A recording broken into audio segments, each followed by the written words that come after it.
title of our project is An Urban City as a Thermal Battery. And we're solving the urban heat island effect. Boys, just hold on one second. I assume you have the wireless microphone. Okay, yeah. Use it well. Okay. Hello. The name of our project is An Urban City as a Thermal Battery.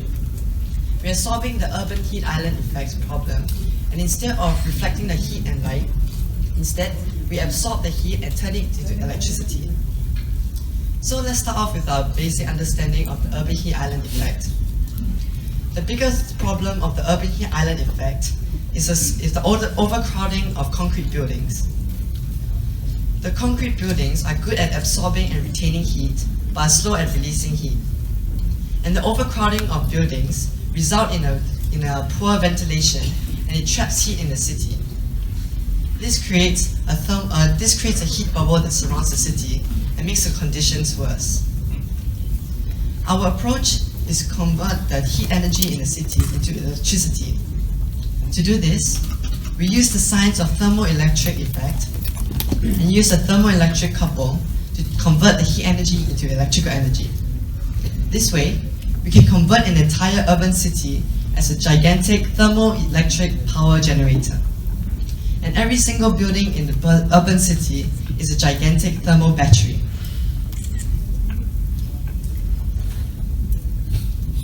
This is the prototype design of a thermoelectric generator that converts heat energy into electrical energy.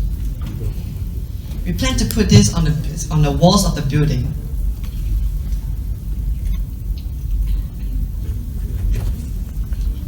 But to do this, we need to have an engineering perspective of how to put the device on the wall to turn the building into a thermoelectric generator.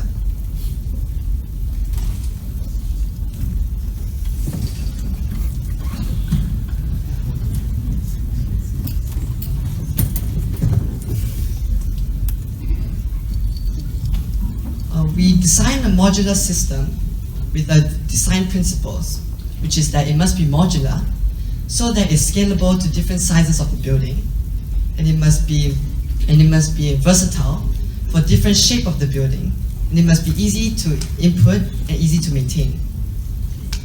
So we came up with this modular system as a skin for the building. This will be a skin for the building, and each hexagon is a standardized version of thermoelectric power generator. Now that we have the thermoelectric power generator, we need to commercialize this into other different areas to actually gain support and gain the funding from other people.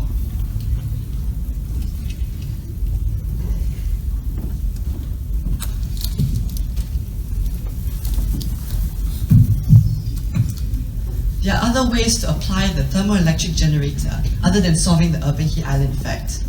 For example, we have two examples here. In a normal lifeboat, there is no electricity, so you cannot power systems such as satellite communication or SOS signals.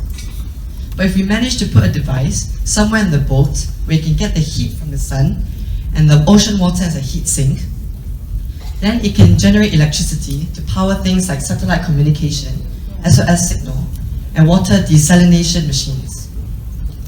But then the temperature is not limited to just the ambiance temperature or the water temperature. We can also use our own body temperature as a heat source for the device.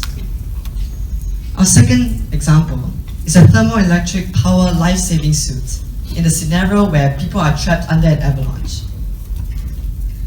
The normal body temperature of humans stay a consistent 36.8 degrees Celsius, while the ice around us is about 0 degrees Celsius. So there's a 36.8 degrees Celsius temperature difference.